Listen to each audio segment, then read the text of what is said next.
What's up, everybody? It is October 29th, 2023, and this is another episode of the Now Mind You podcast, Combat Edition. I'm Matt. Okay, I'm Bryce. Jesus Christ. And as you notice, TJ is not here. TJ had a family thing. So, in other words, he ain't got time for us. We'll see him next week. No, I'm just messing with you. But Last night, being October the 28th, we had Tyson Fury versus Francis Ngannou. It was a pay-per-view event. Um, Bryce and I are primarily just going to speak on the main event being Tyson Fury versus Francis Ngannou and the decision. If you have not seen the fight, you already know spoilers ahead. Tyson Fury wins by decision, but we're going to get into that. It was a split decision win. We had a decent amount of fights on this card, actually. And I got a chance to catch a decent amount of them. I just didn't catch all of them. I think I actually only missed the very first fight, which was Moses Ituma versus Istvan Bernath, which ended in a first round KO. A lot of stoppages on this card. Next, there was, I'm not going to disrespect this man by saying his first name wrong, so I'm going to say his last name. Makhmudov versus Anthony Wright. That fight ended in the first round, TKO, minute 10 seconds. The straight right hand was crazy. He put him out cold. After that, we had Martin Bakole versus Carlos Takam. He was able to stop Carlos Takam in 4 rounds with a TKO. Then we had former heavyweight champion Joseph Parker versus Simon Keane. Nasty uppercut that he stopped him with in the 3rd round. You know, everybody has somewhere to be. Yeah. And then the co-main event, we had Fabio Wardley versus David Adele. And David Adele is a younger guy, about 26 years old. And, you know, he has been on, a specific trajectory, as it were. And he was pretty much trying to pick up that British heavyweight title, which, to make his next step into, the actual heavyweight championship. And, ultimately just becoming a British heavyweight champion, being a British guy himself. So he fell short. He ultimately was stopped in the 7th round. He didn't agree with the stoppage. He pushed the ref, threw a punch at the ref. Now that sounds worse than what it is. It was a light one, but he did still throw his hand kind of like at the ref, like towards his stomach, hits him on the side. It definitely wasn't like a real punch, but you're just not supposed to put your hands on the official, period. So it just looked bad. Obviously, he was upset, with the decision to be stopped. Everybody, no matter what happens, all fighters feel like they can keep going. You know what I'm saying? Everybody's going to protest the stoppage and stuff. So kind of is what it is. But at any rate, we get to our main event. We had Tyson Fury, who is currently the WBC and Ring World Heavyweight champion. And then on the other end of that, we have Francis Ngannou, who I would pretty much say is the champion and emeritus at heavyweight for the UFC. Now, granted, he signed a PFL and all of that, but Francis did not only win, but defend the heavyweight championship before leaving the promotion, and he was not defeated for the heavyweight title. Yes, indeed. With that said, this battle, pretty much could be billed as the heavyweight, baddest man in MMA, baddest man in boxing, so on and so forth. Yeah. We had Tyson Fury coming in with a crazy height advantage, being 6'9", and Francis Ngannou coming in at 6'4", which that just kind of really tells you how big 6'9" really is. You know what I'm saying? Because he makes Francis Ngannou look like a little guy. But, you see that when you're used to seeing like guys around the same height, I don't know. I guess that kind of changes things, right? Like I said, he is the WBC champion coming into this fight. And this fight, they've been trying to put together for like a really long time. Just with everything with scheduling and, as it stands right now, even prior to them scheduling this fight and getting this on the books, Tyson Fury was already scheduled to have a undisputed title fight with Alexander Usyk, if I'm not mistaken, either in December or January, which, given how this fight went, I very seriously doubt that that's going to happen now. That was one of my questions I was gonna go into later. Yeah, Definitely. there's about a 99, 100% chance. You know what I'm saying? That shit is not gonna happen.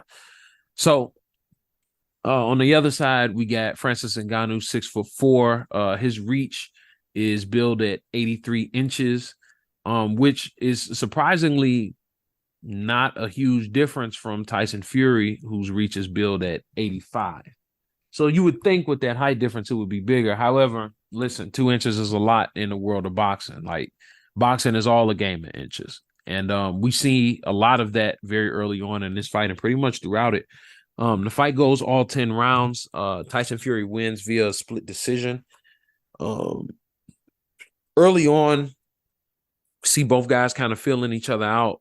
But you kind of notice, I think that Tyson Fury realized that Francis Ngannou had real dynamite in his hands. Early on, he kind of gets like kind of lightly touched by a shot, not even completely hit clean. Takes most of it on his chest, but you even see the look in his face a little bit. And it definitely wasn't a look of like fear, but it was like Oh shit. shock because it was an unbalanced shot. Like it was like he just swung his arm. And it's like, oh, okay. Like this guy's got some heat. And Tyson Fury is definitely not a guy that's gonna fight shelled up or covered up. That just isn't his style. But I think he definitely made sure to stay alert and stay on his bike, and definitely didn't stay in one place too long, which you don't really want to do with a power puncher anyway, right? Right. And early on we see him kind of peppering out certain punches, and we see both guys kind of making reads. But you notice very early on, this is one of the few things that the commentary team was saying that I did actually agree with. A lot of times I don't really like listening to the commentary when I'm watching fights, just so I can kind of just see it unbiased, because all commentary is meant to be unbiased, but it is not. It's At never any a rate, bias. yeah, it's never Right. unbiased. But at any rate, I something that they said was that it was very clear Francis Ngannou had a game plan. Like he wasn't going out there swinging wildly. He was definitely trying to pick his shots and trying to throw in a smart way, especially because you got to consider the level of technician Tyson Fury is considered, and also just a height and weight advantage as well as a reach advantage. You got to be careful with the way that you go to engage, and then you add on top of that, this is heavyweight, so everybody is strong. The margin for error is pretty low, especially the higher up you go. And in the third round, we actually get a knockdown on the side for Francis Ngannou. Francis Ngannou throws a check hook, which again doesn't even hit very clean. Like he kind of gets half the glove on him, and it was enough to really kind of discombobulate Tyson and knock him down. And he was able to kind of shake it out a little bit, but he was on his toes Yeah. and moving on his bike after he got hit, trying to clear the cobwebs out. You know what I'm saying? It was tough, and I felt like he kind of had to work his way back into the fight after that. Yeah. And he boxed on the outside, but even kind of on the back ends of the rounds, kind of like round 7, 8, and even kind of in that ninth round, he was really trying to Francis. When I'm saying he was really trying to put the pressure on Tyson, Mm-hmm. and really was applying a lot of heat to him. He was landing a decent amount of combinations. Wasn't getting it all off clean, but he gave a very good account of himself for him to be a guy that was not considered a boxer. Yeah. Now something I only partially agree with. That another thing I heard on the commentary team was, because he can fight, like he's a natural fighter, that certain things kind of come instinctually, and I wouldn't really say that. I think you just have to look a little bit further back into his background, being that one, he's the son of a professional boxer, and two, Oh. as they continued to mention on the broadcast, he wanted to box initially. Boxing was always Francis Ngannou's passion. That was pretty much the first thing he wanted to do. I even remember being, just as being a fan of his and seeing like one of the UFC things they did on Francis Ngannou. He even spoke on that, and one of his coaches said like he came there wanting to box, and they introduced him to MMA. And even just as a boxer myself and just understanding how those things work, like there's no like there's somewhat of an amateur MMA scene, but especially during his time, that was like he could just get paid right away. You know, Yeah. like there isn't really much of that in the world of boxing, and that kind of takes a little bit longer. So he took, kind of a quicker path to stardom, and definitely the quicker path to getting paid. Um, but I think even, given what I saw and given how I saw that fight go, I think he could fight a pretty decent amount of higher level guys at heavyweight. I think there's definitely people he could have trouble with for sure. But, and that's not to sit here and say that, like, man, like he looked like a world beater. No, he had a good night. You know what I'm saying? I mean, he had a good night against, what's considered high level competition. I mean, it's the WBC World Heavyweight Champion, not the silver, not anything like that. Like this guy beat Deontay Wilder. Yeah. You know what I'm saying? Who has Like, nitro in his hand? who has nitro in his hands. Like this guy beat Vladimir Klitschko. Like this guy has names on his resume. So for you to come in as a person, literally as a professional boxer, 0-0, and be able to go 10 rounds with the heavyweight champion, and he wasn't like playing around with you, you know? Yeah. I mean, like you look up a picture of what Tyson Fury looks like tonight, like what he looked like today. He looks like and you look at what Francis Ngannou looks like right now. You tell me. Yeah. Yeah. But ultimately, we don't make the decision, the judges do. I could see the argument of him, of Tyson Fury winning the fight. I think a lot of people, I think the narrative after the knockdown was just that the fight was over. And I think in a lot of ways, Tyson Fury is smart and he does know how to box. And he knows how to score points and how to win a round and look for the things that certain judges may or may not be looking for. I thought they probably were just going to do a draw, to be honest. That's kind of been the popular decision that people make in these scenarios, but that's pretty much where I was on it. I was entertained by it, I'm not going to lie, and I definitely thought Francis did much better than 100%. I'm not even going to lie. He did way better than I thought he was going to do. So, yeah. Well, I kind of want to go into that, just kind of have like a back and forth with questions, kind of following what you were saying. Fury literally has a fight coming up either in December or January. You already said that chances are it's not going to happen. mm-hmm. I feel like a lot of people also just made up their mind about this fight. So do you think, can you see a case of Tyson not really taking this fight seriously? Do you see that as? I'm going to be honest with you. Yeah. I think he treated this shit like a side quest. I think Tyson Fury probably, like, listen, I don't doubt that he trained for Francis Ngannou, and I don't want to create a narrative that downplays the performance of Francis Ngannou in any way. Right. But it would not shock me if he didn't take this camp entirely serious, knowing that there was another fight down the line, probably looking at this dude as just like a kind of a stepping stone of a fight. Like let me just, shake the rust out because it's been a minute. I'll beat this dude up, so I'll be nice and loose, and then I'll fight Usyk. Mm-hmm. And I think Francis Ngannou took this serious. Yeah. I think he took it serious. Yeah. And it was evident, at least to me, based off to me, it was evident that this fight was scheduled for December. Sorry, I was looking it up. It was evident to me that he had a plan. Yeah.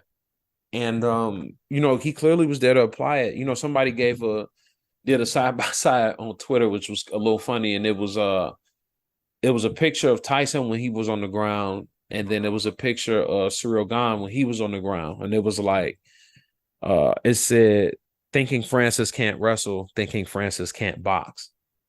Yeah. Which I thought was kind of funny. Yeah. But the memes are getting out there. There's one. Tyson Fury and Usyk was scheduled to happen on December the 23rd. That shit is not happening, bro. There's no way. No. There's no way. Have to get it rock like that. He's definitely getting like a mandatory suspension. He has to, just because of the knockdown. There's no way that he'll be cleared in enough time. He's going to at least get a 30-day suspension. what was this? October, yeah, October 28th, which means he would be off of suspension and allowed to actually train again if he only gets 30 days, which he probably only will get 30 days. But like, that's November the 28th. And then you want him to fight in less than a month from then, you know, it's not gonna happen. It's not gonna happen. So there's no way. I 100% doubt it. But go ahead. What I noticed with this fight, and the last fight, I know we didn't talk about the Jake Paul, not like Jake Paul, Logan Paul and Dylan Dennis thing, but you see a lot of MMA fighters sort of definitely get involved in that conversation between MMA and boxing. I mentioned before this was in our group chat about Cannon Briggs and Rampage always having this back and forth in regards to boxing. And so a lot of people like literally showed up for this fight, with Francis versus Tyson Fury. And how do you like, you being a boxer, how do you feel like that MMA boxing kind of conversation goes, that argument goes of like diving into each other's world and just sort of seeing seeing how people go? Because I think I was watching Mighty Mouse and he said like a lot of the time you don't see a lot of MMA fighters put up a positive showing of their boxing skills compared to other boxers. Exactly. And this is my bad. Go ahead. I'm sorry. And Francis seems like the only case as of now of someone successfully doing it. Conor versus Floyd. Conor didn't look that great against Floyd. Dylan versus Jake brought shit back to me, honestly, because of the way neither one of them are boxers though. Yeah, exactly. So now you have Francis against Tyson Fury and just getting that knockdown, that viral knockdown. And, I just wanted to get your thoughts on just pretty much just that and just, MMA and boxing having that. I feel like after that fight, I feel like a lot of MMA people get more confidence and, you know what I mean? They'll definitely be like, oh, see, boxing. I feel like this.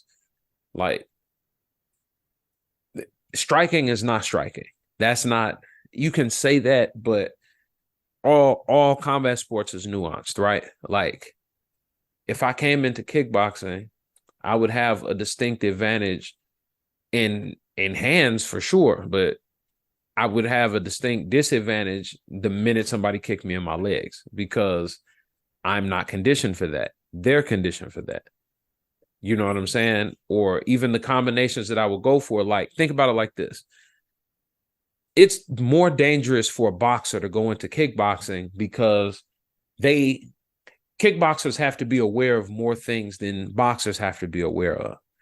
Because what I have to fear if I duck is that you'll throw an uppercut. I don't have to fear that you'll throw a fucking knee at my face. Yeah. Do you like that changes even the way you think about changing levels because you have to worry about that. In MMA, that changes. You have to worry about getting kneed in the face as a motherfucker going to take you down. You like everything about that changes. Now you take some of those things away and you think, oh, well, it makes it easier. No, not necessarily, because there's a level of grappling that's in boxing that isn't necessarily the same as your ability to grapple in MMA because you don't have fingers. You're wearing mittens. Your hands are closed. You can't really get a grip. You can't really hand fight the same way. That's a whole different thing. And you can't stay locked up like that. You got to work. Now, do you know how to fight in the phone booth when that amount of space with those type of gloves, those type of level changes, things like that? You know what I'm saying? There's all techniques. I mean, there's techniques to everything. Ultimately, what I'm saying is everything is nuanced. But the short version is MMA people's confidence, I'm sure, would go sky high because Francis Ngannou gave a good account for MMA guys. And it would, I feel like there are literally some dudes in MMA that could box because there's some guys in MMA with boxing bases. Yeah. So there was a boxer that was talking about Sean Strickland's boxing in the Israel fight. How he's doing it. Yeah, I mean, dude, I think Dustin Poirier could be a guy that could box. I think maybe Max Holloway. Yeah. He could probably do some, he could probably do something in boxing. Jose Aldo trains in a boxing gym. He trains with Mikey Garcia, and them. So that wouldn't even surprise me. I'm pretty sure he's done like a boxing match or two. So there's plenty of people that like have the hands for it. I don't Okay. One last question. I want you to put on your Hamburdamus hat. know. How do you see this going like for Francis in the near future? And how do you think this is how this fight's gonna affect like how MMA is kind of looked at or how MMA might play out financially? I think one like we already know MMA fighters don't make the same type of money boxers make, and it definitely will give more MMA fighters an incentive to go. But you also have to understand why Francis was worth that number, and he was worth that number because of MMA. Yeah. Like if we just have to call a spade, MMA got him to the point where he could get this fight, where he could get this fight for this amount of money in this place, because that's how he got his name, right? Now he can, and it just helps that he can box. I don't think it's just automatic for everybody, but I think there are some guys that can do it, some guys that just can't. Shit, that's the case with everything in life. That. All right. Well, with that, this is the end of this episode of the Now Mind You podcast, Combat Edition. Next week, what we will be covering for the UFC portion, we have Almeida versus Lewis. We got, Dalton Almeida versus Derek Lewis. That is our main event. It is a UFC Fight Night card. Who else we got on this card? We got Nicholas Darby. We got Rodrigo Ferreira. We got another Magomedov on the card, so you already know Oh, all first right. round stoppage coming. Now who winning? Yeah, We already know. you already know. Uh anyway, and on the boxing side, we have Joe Cordina versus Edward Vasquez. With that said, you guys can follow us and on all social media at Now Mind You Podcast, wherever you like to get your social media and wherever you like to get your podcast. You can follow me at Matt Hambrick. That's MattHambric, Bryce. You can find me. Mm-mm. I don't. That was a bad one. That was. I mean, that was bad. Okay. Mm-mm. Ashe underscore onsa AXE underscore OSCA. That was embarrassing. But Mm-hmm. again, where can they find TJ? Goddamn it. Yeah. You can find TJ at TUS4_skate. That's TUSS4_SKATE. And see, this is what I be telling y'all because y'all keep on playing with the outros. Now look. Okay, I'll do it again. That what I it was the voice. It was the voice after that that just it didn't it didn't go. It just We'll that see y'all next week, man.